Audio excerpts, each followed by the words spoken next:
Bonsoir à toutes et à tous, bienvenue dans Nos paroisses ont du talent, l'émission qui regarde fleurir les talents semés dans le cœur des hommes par leur foi.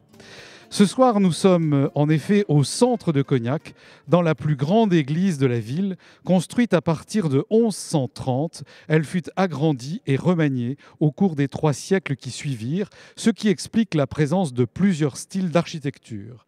Située à l'intersection des rues piétonnes Aristide-Briand et Angoulême, elle est classée monument historique depuis le 28 mai 1883. Nous nous trouvons maintenant dans ce magnifique chœur, entouré de nos invités et de monsieur le curé et doyen, le père Pierre-Marie Robert, qui nous fait l'amitié de nous recevoir ce soir en compagnie de monsieur Richard enseignant, monsieur Alain Guillet, engagé dans la solidarité, madame Jeanne Mélène Bonfils, chef de chœur, et monsieur Laurent Richard, organiste. Merci à vous d'avoir accepté de venir témoigner de votre foi et de votre engagement au micro d'RCF Charente. Bonsoir, Père Pierre-Marie Robert. Et avant de vous demander de nous parler de cette grande paroisse, vous savez que cette émission est faite pour donner un témoignage de comment la foi au Christ nous fait agir et même parfois changer notre vie. Comment est-ce que ça s'est passé pour vous, ce chemin de foi, Père Pierre-Marie Robert ? Bonsoir. Au préalable, je voudrais dire merci à RCF Charente d'être là à Cognac, de s'être déplacé jusque-là.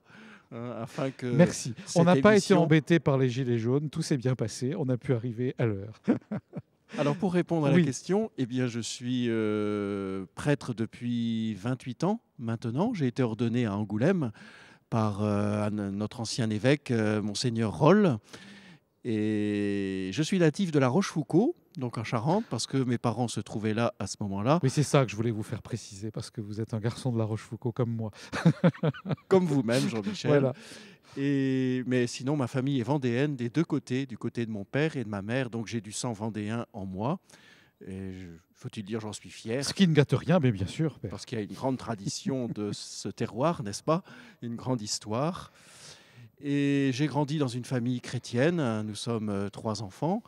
Donc j'ai grandi dans une famille chrétienne et j'ai suivi un parcours classique, école primaire, collège, lycée. J'aime bien dire que je suis un produit de l'enseignement catholique, même si j'ai été un petit peu dans l'enseignement public au primaire. Mais je suis un produit de l'enseignement catholique, j'en suis très heureux d'ailleurs. Et même l'enseignement supérieur, en faisant quelques études d'histoire-géographie à l'Université catholique d'Angers. J'ai entendu l'appel du Seigneur très tôt, quand j'avais 8 ans et demi. J'ai été marqué évidemment, toute ma famille, par le décès brutal de mon père, ce qui a certainement contribué aussi à cette écoute de l'appel du Seigneur dans ma vie. Alors bien sûr, quand on est adolescent, il y a d'autres préoccupations qui peuvent surgir, mais enfin j'ai fait le choix d'entrer au séminaire, à Poitiers d'abord, et puis à Bordeaux pour le diocèse d'Angoulême. J'ai un immense merci à dire à Monseigneur Rolle lorsqu'il a écouté, reçu mon appel lorsque je suis allé le rencontrer. Mon ministère m'a amené à servir à Ruffec d'abord, à Barbezieux, à Angoulême, où je suis resté le plus longtemps, c'est-à-dire 8 ans, en périurbain, Fléac, Yersac, puis on m'a nommé dans le sud du département, le sud-est, Montmoreau, Blanzac, une zone géographique importante avec un peuplement dispersé. Puis je suis arrivé à Jarnac et enfin à Cognac depuis 1 an. Toutes ces nominations, je ne les ai jamais cherchées, je les ai reçues et ça m'a permis de connaître ce département et ce diocèse, cette église qui est en Charente. avec ses fidèles, ses membres. Vous avez bien parcouru le diocèse. Il vous manque plus que la Charente-Limousine, mais enfin bon, voilà. Euh, Pour l'instant, j'aspire à une stabilité. J'entends bien. Donc maintenant, on vous a laissé vous installer et vous m'aviez promis qu'on pourrait venir. Donc merci à vous de nous accueillir. Alors, Père Pierre-Marie Robert, vous êtes curé avec comme confrère le Père Franck Certain, prêtre in solidum, comme on dit, pour cette paroisse Saint-Martin en Val de Charente de Cognac, pour Saint-Léger, le Sacré-Cœur, Saint-Antoine, Saint-Jacques, Saint-Martin, Sainte-Madeleine de Croix et également les communes de Javrezac, Saint-Laurent de Cognac, Merpin, Château-Bernard, Saint-Brice et Boutier-Saint-Trojan. Comment faites-vous vivre la communion dans ce grand secteur? Pourriez-vous nous la présenter? Alors, vous avez nommé tous les lieux, J'ai essayé. les 7 communes et les 13 églises qui forment cette paroisse Saint-Martin en Val de Cognac, qui a été créée avec le Père Baudouin de Beauvais quand il était curé ici, il y a 3 ans et demi maintenant, en 2015. Donc cet ensemble constitué, eh bien, je m'en réjouis et, faut-il dire, j'emboîte le pas pour faire en sorte qu'il y ait que ça forme réellement une paroisse. Une paroisse, alors c'est toujours à construire pour que les personnes soient le plus possible reliées entre elles et qu'il y ait une communion, une unité. C'est en tout cas mon souci et puis c'est vers cela que je veux tendre. Oui. Avec bien sûr les conseils, une équipe d'animation pastorale, un conseil économique, etc. Alors je disais ça parce que vous nous avez fait l'amitié de nous accueillir dans la salle de la paroisse, enfin de l'église Saint-Antoine. Et vous voyez, j'ai dit paroisse. Ça veut dire qu'autrefois, il y avait des secteurs, secteur Sacré-Cœur, secteur Saint-Antoine, etc. Comment on fait pour unifier ça? Parce qu'on peut garder un esprit de clocher. Comment on fait pour faire l'unité? C'est exact, il y avait 4 paroisses auparavant et j'ai envie de dire ce que je constate, parce que moi, ça fait qu'1 an que je suis là, hein, et en plus, comme vous savez, j'ai été absent 7 mois en 2018. Et ce que je constate, c'est que si je prends la messe dominicale, les messes dominicales, samedi soir et les 2 du dimanche matin, j'observe que des fidèles vont, peut-être pas forcément dans toutes les églises, mais enfin qu'il y a un certain mouvement entre le Sacré-Cœur et Saint-Antoine. Ça peut se présenter aussi entre le Sacré-Cœur, bien sûr, le Sacré-Cœur et Saint-Léger, ici même. Donc vous voyez, il y a, je ne sais pas s'il faut dire un brassage, mais enfin, il y a des déplacements qui s'opèrent pour les messes dominicales. Et puis, pour les travaux, la participation aux diverses activités, eh bien, il y a des gens des divers clochers, sans oublier les communes périphériques, qui sont bien reliées Oui, dont on a parlé à la là, ville. à la présentation. D'accord. Je dirais, alors c'est toujours à travailler cela, hein, j'allais dire cet assemblage ou cette osmose qui est à faire. Alors, vos paroissiens, vous les connaissez un peu malgré tout. Vous étiez à Jarnac, vous n'étiez pas très loin, mais bon, c'est quand même une autre configuration. Ils viennent de tous horizons. Ça veut dire de la viticulture, ça veut dire de l'industrie autour du cognac. Comment on pourrait situer la population locale qui pratique et qui fréquente ces églises? J'apprends à Cette grande connaître, paroisse. Oui, je m'en doute. j'apprends à Bon, connaître j'arrive trop tôt. les paroissiens et je ne peux pas mettre encore, si vous voulez, un nom sur tous les Oui, oui. visages. Pour eux, c'est plus facile avec leurs Ça, prêtres. c'est sûr. Je dirais d'abord qu'il y a une belle vitalité de la communauté chrétienne. Il y a une réelle vitalité de la communauté chrétienne et il y a tous les âges représentés vraiment.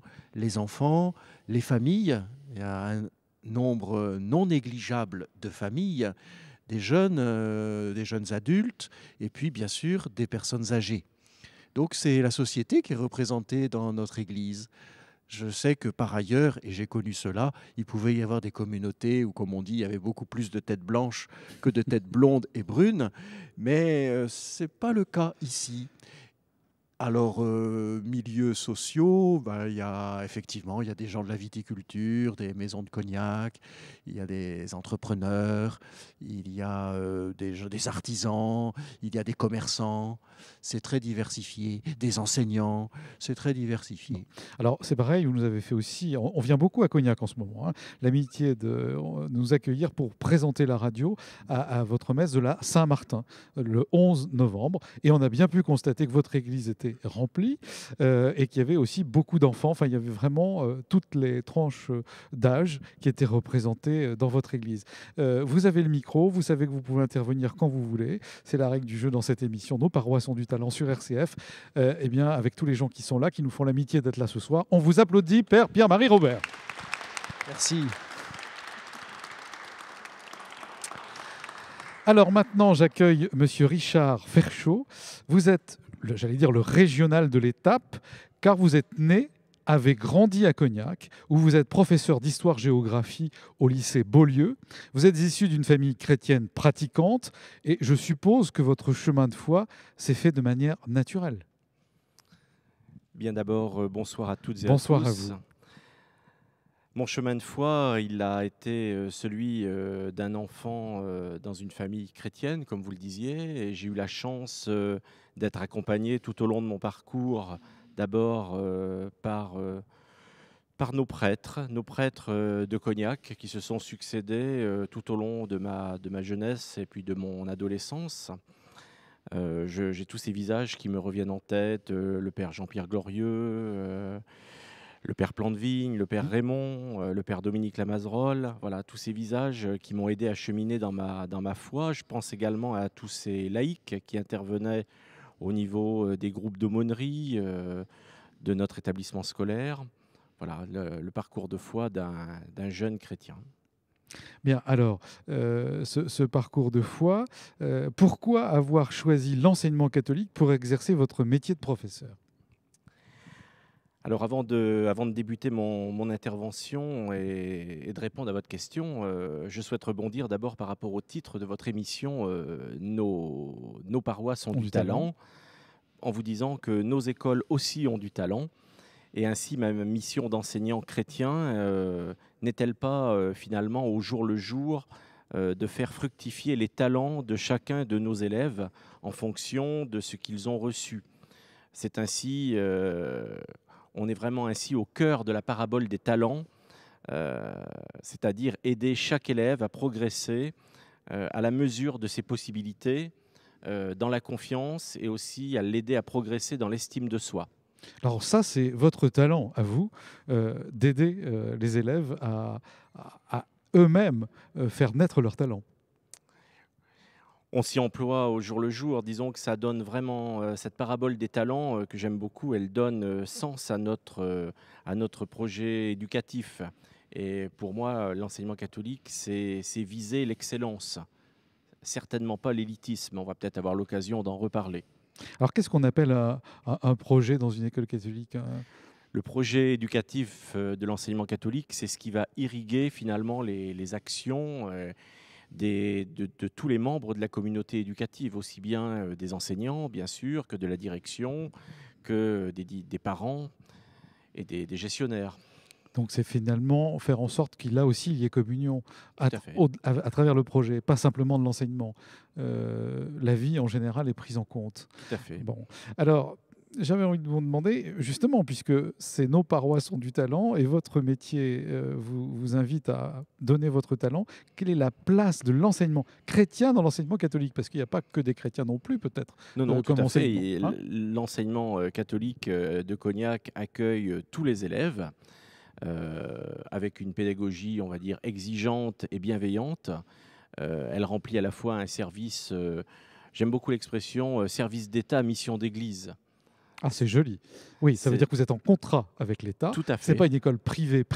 Tout à fait. Vous êtes en lien avec ce que demande le ministère de l'Éducation nationale. Et c'est assez joli. C'est la première fois que j'entends cette expression. Voilà. Donc cet enseignant chrétien dans l'enseignement catholique. Alors la place de l'enseignement chrétien dans l'enseignement catholique, il est assez vivant à Cognac, hein, puisque d'abord nous avons des liens étroits également avec les différentes aumôneries et groupes de catéchisme de l'enseignement public. Nous travaillons bien évidemment en lien et en communion avec les paroisses. Bien. Alors, comment dire, quel type d'élèves accueillez-vous? Parce que ça pourrait paraître élitiste, justement. Alors non, justement, c'est pour ça que je réfute profondément le terme d'enseignement privé qui, par le biais de la sélection, n'aboutirait justement qu'à faire de l'élitisme. Comme chrétien, cet écueil dans lequel certains établissements sont tombés, je ne m'y retrouve pas du tout. Au cœur de nos établissements catholiques, justement, par l'accueil de tous, nous remplissons cette mission. Nous accueillons sur Cognac près d'1 millier d'élèves. Oui, c'est bien de nous donner une photo sonore, comme je dis. Voilà, de la maternelle jusqu'au baccalauréat, avec, disons, au sein de l'ensemble scolaire Saint-Joseph, sur 3 sites, l'école Sainte-Colette-la-Providence, le collège Saint-Joseph et le lycée Beaulieu. Voilà, ce sont en fait des lieux qui sont autant de présences d'église. Très bien. Et donc, en préparant l'émission, on parlait aussi d'argent, parce que souvent, c'est la question que se posent les gens. Mais je ne vais pas pouvoir payer cette école à mes enfants. Ça n'est pas qu'une question d'argent. Enfin, ça peut se régler.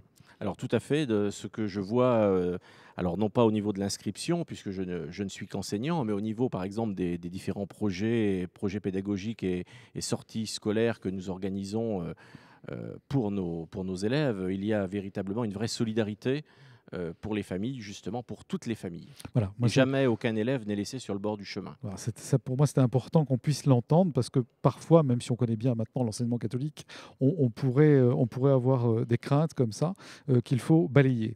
Alors, c'est bien de le préciser. Voilà, vous êtes également un élu local. Comment cet engagement prend-il forme au regard de votre foi ?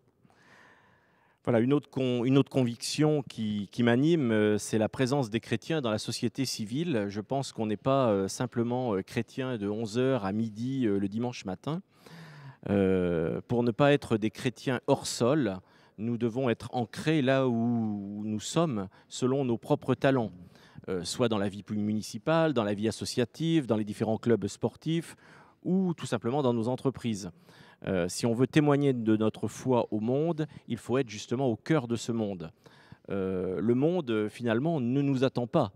C'est à nous, simplement, par notre présence, notre attitude, nos façons de prendre parole, de témoigner de celui qui nous anime, c'est-à-dire le Christ ressuscité.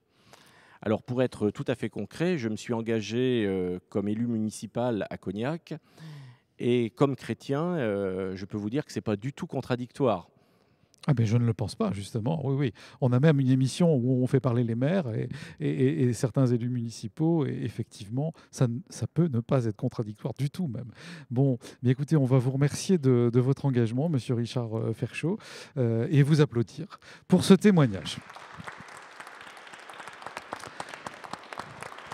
Toujours, merci beaucoup, toujours en direct sur RCF Charente. Alors, notre émission Nos paroisses ont du talent. Nous allons maintenant entendre l'organiste titulaire des Grandes Orgues de Saint-Léger, Monsieur Laurent Richard, dans une improvisation sur le thème de l'Ave Marie Stella.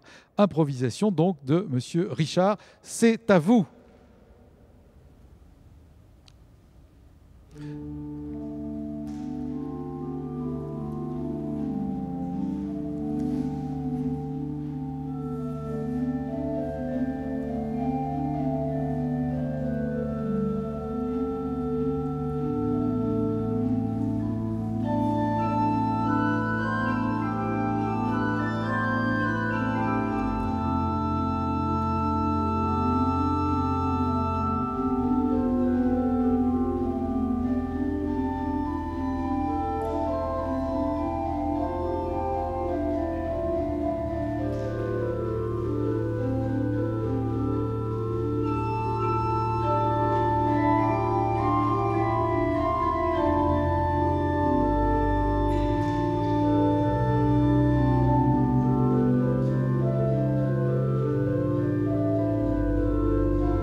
Merci beaucoup. Merci à Monsieur Laurent Richard pour cette improvisation au Grand Orgue de l'église Saint-Léger à Cognac. Pour ceux qui nous rejoignent maintenant dans Nos paroisses ont du talent sur RCF, merci à lui sur ce thème de l'Ave Marie Stella.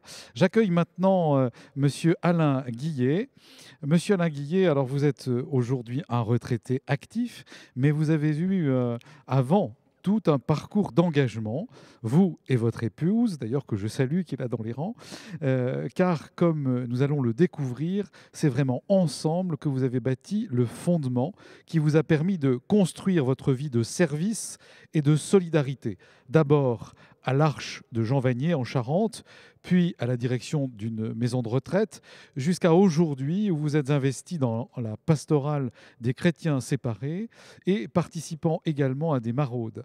Alors, vous êtes un chrétien, j'allais dire de tradition, mais ayant été engagé dans votre jeunesse plus dans une mouvance de thésée. Alors, si vous le voulez bien, partons de là pour recevoir votre témoignage. Bonsoir à vous. Bonsoir. Oui, j'avais une enfance vendéenne. Voilà, on a des points communs avec le père Pierre-Marie, formé par les frères de Saint-Gabriel. Et puis aussi à Saint-Laurent-sur-Sèvre, en Vendée, pour ceux qui connaissent. Non, ils ne sont pas à Saint-Laurent. Si, ils sont à Saint-Laurent, mais aussi à d'autres ailleurs, aussi dans les petites écoles aussi. Sûrement. Et puis, quelques années aussi en lycée professionnel et en IUT. Je suis parti en coopération. Et après, en revenant de coopération, il y a deux éléments forts qui m'ont marqué au niveau de ma foi. La première, c'est que j'ai eu l'occasion de revenir par le désert, de passer par la Sécrème, là où il y avait le père de Foucault, le père Charles de Foucault avait fait son ermitage. Et là, j'ai été saisi, voilà, vraiment saisi par la beauté du lieu et aussi par la présence de Dieu. Voilà, c'était clair, Dieu était là. Voilà. Donc en plein désert, comme voilà. Le père de Foucault. Voilà. Vous êtes resté quelque temps là ou Non, j'ai passé 2 ou 3 jours, mais ça a suffi. 2 ou 3 jours voilà. quand même. Voilà. Vous avez eu le temps de méditer, voilà. de vous imprégner du lieu. Et puis une autre conviction aussi en revenant d'Afrique, c'était qu'au cœur des situations de pauvreté, il y avait de la vie et il y avait quelque chose à découvrir.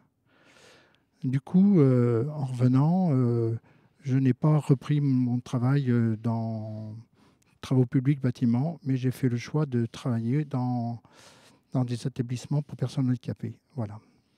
Et on s'est entre-temps mariés. Voilà. D'accord. Et quand vous dites dans des établissements de personnes handicapées, c'était déjà à l'Arche de Jean Vanier? Non. C'était d'abord en Touraine. D'abord en Touraine, voilà.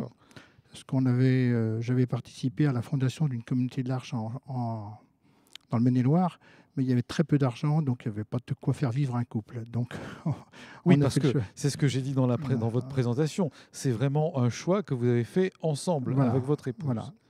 Et donc, on est arrivé à l'Arche, ici en Charente, en 1980. Bien.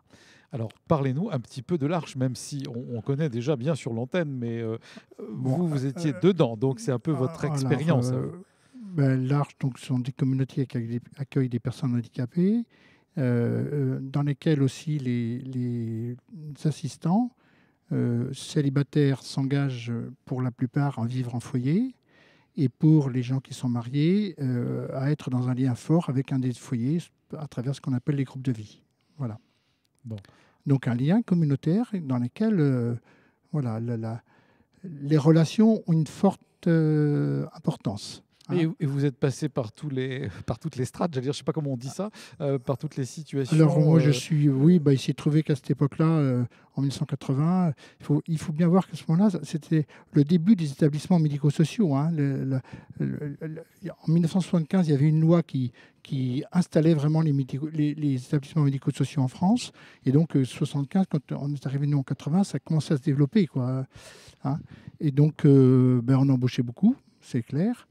Donc moi j'ai été pendant une période responsable d'un atelier bâtiment. Ensuite j'ai pris la responsabilité des 3 lieux de travail qu'il y avait sur la Charente, hein, entre les Sapins, la Merci et puis à Cognac. Et puis après ça, une dizaine d'années après, on m'a demandé de prendre la responsabilité de la gestion de l'ensemble. Et puis quand l'Arche à Cognac s'est fondée sur Cognac, on m'a demandé de prendre la responsabilité. Voilà. Bien. Et tout ça, toujours avec votre épouse. Toujours avec mon épouse, Voilà. oui, bien sûr. Et Qui était elle aussi engagée dans la communauté. très bien. Et ensuite, alors ça c'était pour votre arrivée en Charente, et puis nous expliquer votre enracinement finalement là. Vous êtes parti beaucoup plus tard, vous occupez d'une maison de retraite. Oui. En 2010, voilà, c'est ça. Pour des raisons sur lesquelles il faudra peut-être revenir tout à l'heure, il fallait que je quitte l'Arche. Et j'ai donc fait cette expérience de directeur de maison de retraite. Et ce qui est étonnant, c'est que les maisons de retraite sont très décriées aujourd'hui. Oui, et puis vous voit... n'étiez pas dans une maison de retraite type l'Arche ou non, peut-être chrétienne. non, c'était une si, maison alors, de retraite. Il y avait une histoire parce qu'il y avait des sœurs de Mort-Maison qui avaient fondé la maison. Donc, voilà, c'était le directeur qui donnait le ton, hein, c'était clair. Hein. Et j'étais très étonné de trouver d'abord une équipe infirmière et jeune, animatrice jeune, qui ne mettent jamais les pieds à l'église, mais qui se sont investis dans ce projet qu'on a remis un peu debout parce qu'il y avait quelques difficultés en arrivant. Un projet vraiment où les valeurs que la congrégation religieuse avait laissées, on a pu vraiment les faire revivre, mais entièrement. J'avais une animatrice qui préparait la messe toutes les semaines avec les personnes âgées. Elle n'a jamais été baptisée, cette dame. Mais elle préparait la messe avec eux. Voilà. Parce que c'était le projet des personnes, il fallait les soutenir. Oui. Voilà, je vois vraiment le jeu de la préparation et du travail avec les personnes âgées. J'allais vous demander un exemple, là, vous venez de le donner, notamment. Oui, puis il y en a d'autres. Un autre exemple qui m'a beaucoup marqué, parce que c'est à travers... moi, j'ai vraiment découvert la pratique des soins palliatifs avec l'équipe d'infirmières qui avait accepté de se lancer là-dedans. J'avais connu un peu les soins palliatifs à travers l'Arche, parce qu'on avait accompagné quelques personnes en fin de vie avec l'hôpital de Châteauneuf. Et là, en maison de retraite, c'était pas une personne ou deux par an, c'était très souvent. Et je pense toujours à ce monsieur qu'on avait accueilli, qui n'avait plus de lien familial, qui était isolé sur la Roche-sur-Yon, et on nous a demandé de l'accueillir, on l'a accueilli. Et je ne me souviens plus pour quelle raison, on a dû faire des recherches par rapport à sa famille. Et on a retrouvé la trace d'un de ses enfants qui habitait finalement pas très loin. Et donc on a repris du lien comme ça. Et ce qui m'a beaucoup marqué, c'est que de plus de lien, il n'avait plus de lien avec ses enfants. Il n'avait plus aucun lien avec ses enfants. Comme souvent dans les maisons de retraite. Voilà. Oui. Et quand il a commencé à décliner, ses enfants ont commencé à se rapprocher. Et les derniers jours, ses enfants ont demandé à dormir dans la même chambre que lui. Enfin, ils se relayaient pour être vraiment avec lui au moment de son décès. Il y a eu un revirement dans la famille qui a été étonnant, voilà, très mystérieux. Bon. Donc voilà, en maison de retraite, il se vit de très belles choses. Il ne faut pas entendre que les choses qui sont négatives oui, parce que c'est vrai qu'on entend souvent de la maltraitance, etc. Mais non, il y a des très belles choses qui se vivent. Évidemment. Voilà. Alors maintenant, il y a aussi dans votre vie privée, avec votre épouse, vous avez 2 enfants, puis vous avez décidé d'adopter une enfant handicapée trisomique à l'âge de 5 mois. Aujourd'hui, elle a 32 ans. Pourquoi ce choix avec votre épouse ? Mystérieuse. Ah, mais elle est restée dans les rangs. Alors, vous êtes tout seul. Alors là, vous êtes tout seul. Non, c'est vraiment une démarche de couple, mais il y a une chose que je n'ai pas dit encore, mais qu'il faut que je rende. C'est ce que j'ai appris dans l'Arche. En 2003, 2004, 2005, on a fait tout un travail au niveau de l'Arche internationale, au niveau de ce qu'on a appelé la démarche identité-mission. Et il en est ressorti 3 mots, relation, transformation, signe. Et je sens que quand je regarde un peu mon histoire et que je regarde aujourd'hui ce que je vis, quand on vit des relations en vérité, ça veut dire en vérité, hein, c'est pas, là, il y a du beau, il y a du moins beau, voilà, il n'y a pas d'échappatoire, voilà. On rentre vraiment dans une vraie transformation intérieure. Et là, on devient signe. Et je dis signe de Jésus-Christ. Bah oui, c'était une de mes questions parce que j'avais été très frappé quand on a préparé cette émission. Il dit vraiment, j'ai 3 maîtres mots qui jalonnent ma vie. C'est, comme vous l'avez dit, relation, transformation et signe. Oui, et donc je veux dire que sans le savoir, je crois que Carole est un peu le fruit de ça. Voilà. On vivait une relation de couple, mais on avait des difficultés pour avoir un 3e enfant. Et puis on s'est laissé travailler, interpeller. Et le jour où on a décidé qu'on allait vers l'adoption d'un enfant avec des difficultés, c'est très vite venu. Enfin, ça a été le temps d'un accouchement, quoi. Voilà. Bon. Enfin, d'une grossesse normale. Oui. Voilà. Oui. Alors maintenant, ça c'est votre vie vraiment privée, intime. Vous étiez à la maison de retraite, pour faire un peu de chronologie. Vous revenez en Charente. Du coup, finalement, vous avez dû vous y plaire en Charente et à Cognac mon épouse était restée là. D'accord. Ah, ben voilà, d'accord. Et là, vous avez encore d'autres choix, d'autres engagements. Alors, il y a les maraudes et puis il y a aussi les chrétiens séparés. Vous voulez commencer par quoi? On va peut-être commencer par les chrétiens séparés. Alors en fait, pour les chrétiens séparés. Les faut nous dire ce que c'est déjà, ce que c'est que les chrétiens séparés. C'est de la pastorale des chrétiens séparés, divorcés, remariés. Alors en fait, dans le synode diocésain de 88, du temps de Monseigneur Roll, à la suite de ce synode, il y avait eu une petite équipe qui avait été constituée avec le père Jean-Pierre Larsonneur, le diacre Eddy Lepreux, son épouse, et puis aussi une autre personne dont je ne me souviens plus le nom, et donc pendant 3, 4, 5 ans, on a été invité avec Marilène à réfléchir à qu'est-ce que le diocèse pourrait proposer aux personnes. Entre autres, à ce moment-là, on réfléchissait beaucoup à quel type d'accueil, en particulier quand les gens demandaient une prière pour l'équivalent au moment d'un remariage civil, comment est-ce qu'on pouvait les accueillir dans l'Église. Voilà, et puis après ça, ça s'est un petit peu arrêté. Nous, on a pris du recul avec ça. Et il se trouve qu'en 2011, dans cette église, il y avait 2 diacres, Eddy et puis avec un autre, ils sont venus faire un témoignage. Et puis à la fin de la messe, on s'est salué puisqu'on se connaissait.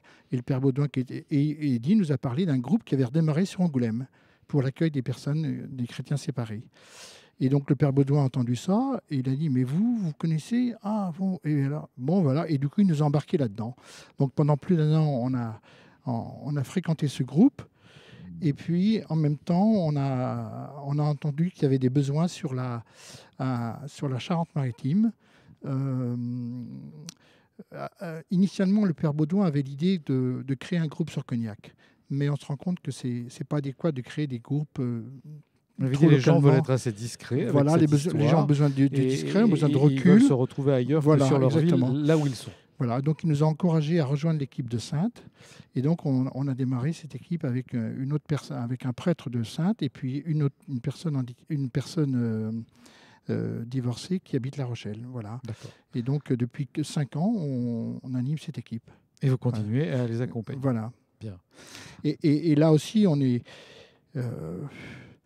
Je reviens toujours sur relation transformation signe parce que là la relation, on parle d'une relation de rupture, d'une relation blessée. Oui. Hein, mais quand les gens font tout un travail personnel, un travail d'accompagnement, un travail de passe par le pardon. Hein, oui, j'allais vous poser la question. Le pardon est également une expérience qui fait sens pour vous. J'avais préparé cette question. À chaque fois, il se passe quelque chose dans la vie des gens et on est témoin de passages qui sont inouïs chez les gens et l'Église, aujourd'hui, vit beaucoup avec des personnes qui sont très investies, qui ont eu des expériences de rupture, mais voilà, ils ont vécu aussi la présence de la miséricorde de Dieu en eux et ils ont envie d'en témoigner, de le dire aux autres. C'est important que vous disiez que l'Église garde la porte grande ouverte. Ah, c'est important, essentiel. Et vous le vivez avec les groupes et puis dans toute votre vie. Et alors, on va terminer parce que sinon, les maraudes. Oui. Alors, les maraudes, là aussi, je crois que c'est l'initiative du père Baudouin, une père de Baudouin, de relancer ce qu'on a appelé le comité d'entraide à une époque.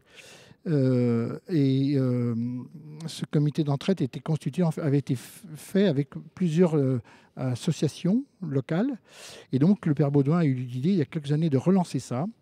Et donc, ça a été relancé. Et depuis maintenant 2 hivers, enfin maintenant ça va être le 3e hiver même, eh bien, il y a des maraudes qui sont organisées 3 jours par semaine, et en situation de grand froid, c'est tous les jours. Et là encore, moi je suis témoin d'un niveau de solidarité chez les personnes qui est étonnant.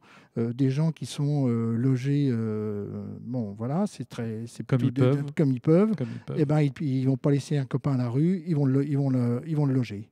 Voilà, même si les services sociaux leur disent qu'ils n'ont pas trop le droit d'accueillir dans leur bâtiment, mais ils accueillent quand même. On ne laisse pas au froid. Vraiment, moi, je suis bouleversé par les personnes qu'on rencontre. Voilà. Merci de votre témoignage et puis toute cette sensibilité que vous en avez fait passer ce soir à travers votre témoignage et puis celui de votre épouse qu'on met aussi avec vous dans ce témoignage. Bravo à vous.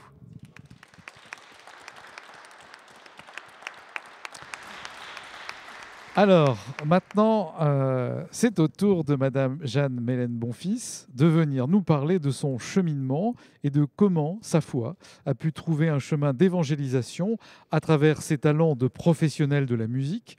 En effet, vous êtes chef de chœur, originaire de Bretagne, né dans une famille pratiquante, et vous avez évolué notamment à travers votre formation en musique. Alors, racontez-nous. Jeanne, bonsoir. Bonsoir. Bonsoir.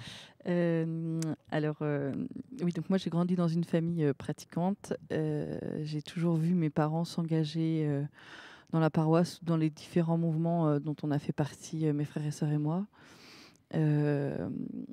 Voilà, donc ça s'est passé par le scoutisme, par des groupes de prière, par la communauté de l'Emmanuel, enfin diverses rencontres. Et puis voilà, et puis en fait, un jour, j'ai dit à mes parents, j'aimerais faire de la musique. Alors, je faisais déjà d'un instrument depuis longtemps et tout, mais voilà, je leur ai dit, j'aimerais rentrer au conservatoire. Donc, je suis rentrée au conservatoire, j'étais au lycée. Et puis au cours du lycée, je leur ai dit, en fait, je voudrais vraiment faire des études de musique. Donc voilà. Donc moi, ce que j'ai trouvé génial dans mes études, c'est que je pense que c'est à peu près la seule filière où on vous dit, quand on étudie des œuvres musicales, notamment des messes ou des œuvres faites pour des adorations ou des psaumes, des choses comme ça. Moi, j'ai entendu mes profs dire aux étudiants, mais en fait, pour que vous compreniez vraiment, il faut aller à la messe. Donc ça, oui, alors chouette. là, du coup, oui, on s'imagine pas ça. C'est important que vous puissiez le. Voilà, parce que c'est vrai que pour des gens qui ne connaissent pas, en fait, quand on. C'est la culture chrétienne. Voilà, c'est ça. Voilà, une messe. Quand on étudie une messe de Mozart et qu'on voit tout le déroulé, en fait, c'est vrai que pour bien comprendre le déroulé d'une messe, en fait, finalement, il faut aller à la messe. Donc voilà. Et puis moi, je me suis retrouvée à expliquer à des étudiants qui me demandaient quelle était la différence entre le Gloria et le Credo. Voilà, donc en fait, c'est super. C'est vous génial. qui avez été le relais pour expliquer la messe à vos camarades. Voilà, parce qu'ils avaient compris que. Oui, c'est ça, oui. Oui. Voilà. Et voilà. Et donc, au cours de mes études, en fait, avec une amie du conservatoire et de la fac, donc elle était en chant et elle chantait à la maîtrise de la cathédrale de Rennes. Et elle m'a dit, viens avec moi. Donc voilà, donc je me suis retrouvée à chanter à la cathédrale de Rennes et avec le chœur d'enfants de Bretagne. Et voilà, on a fait des expériences formidables au sein de la Fédération des petits chanteurs, donc dans un cadre en plus où c'est vraiment le chant liturgique d'abord, et puis après, bien entendu, toute la culture musicale qui va avec, parce qu'on ne chante pas que des chants religieux, avec des enfants, des adultes. Et voilà, donc super expérience. Et puis en grandissant petit à petit, je me suis dit, en fait, je chante, je fais un peu de musique. En fait, je peux m'y mettre pour ma paroisse. Très bien. Et voilà, disons que je me suis dit, c'est la chose que je sais faire, donc autant le faire. Donc vous vous occupez maintenant de la chorale paroissiale depuis septembre. Voilà, c'est ça. Voilà. Donc c'est tout neuf. Hein. Donc pour l'instant, on a chanté 2 fois déjà en novembre. On va rechanter dimanche prochain. Et puis là, on commence à préparer Noël. Et puis il y a 2 ans, on a monté, alors avec mon mari, parce que mon mari est mélomane et on chante un peu ensemble.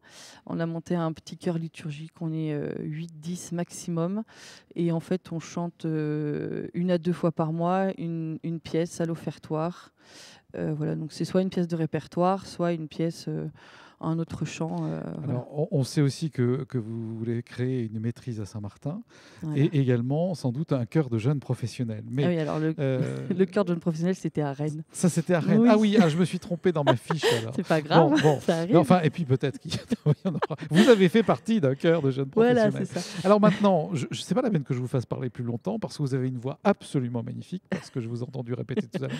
Merci. Donc je vais vous demander de monter à la tribune avec l'organiste. Est-ce que je peux juste dire un mot? Oui, Il y a dites, je fais ma pub. dites, Hein, parce qu'on n'a plus ouais, trop le temps. la donc c'est pour maîtrise ça. Saint-Martin fait son concert de Noël le 16 décembre à Saint-Léger à 16h. 16h, 16 Saint-Martin, décembre. le 16 décembre, À Saint-Léger. au département 16. Voilà. Je vous laisse, on vous Merci. applaudit et je vous laisse rejoindre la tribune maintenant pour aller chanter. Père Pierre-Marie Robert, pendant que Jeanne Mélène, mon fils qui vient de témoigner, monte à la tribune, on verra si l'émission a besoin de couper parce que c'est un automate qui nous reprend l'antenne, et ben ça coupera, mais on va l'entendre pour 2-3 minutes. Dites-nous peut-être un mot de conclusion ou qu'est-ce que vous aimeriez nous dire et puis à nos auditeurs d'RCF. Bon, simplement, ce que je crois, nous avons entendu une belle diversité, je trouve, d'expériences, une belle diversité d'expériences à travers les 3 témoignages. Et ce qui m'a marqué, c'est que chacune s'est impliquée vraiment fortement en disant ses convictions, ce qui lui tient à cœur.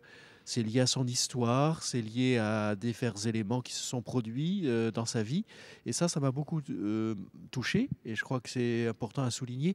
Et puis, c'est au service. C'est au service des autres, au service des enfants, des jeunes, des adolescents, au service des plus démunis, des personnes âgées, des personnes handicapées, au service de la beauté de la liturgie, donc pour une paroisse, pour faire connaître le patrimoine liturgique. Et puis, bon, pour ma part, un prêtre, il est là pour servir. Merci Père Pierre-Marie Robert, on vous applaudit et je passe maintenant, je n'allais pas dire la parole, mais le chant à Jeanne et accompagnée à l'orgue par l'organiste de Saint-Léger.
Eh bien, c'est sur cette pièce Pius Jésus de Gabriel Fauré que nous allons nous quitter. Merci à la paroisse Saint-Léger de nous avoir reçus. Merci à Malik et Basile Dubon pour la mise en onde de cette émission. Je vous dis à la semaine prochaine. Nous serons à Bourg-Charentes avec Monsieur le maire Jérôme Sourisseau. Bonne soirée à tous et à toutes.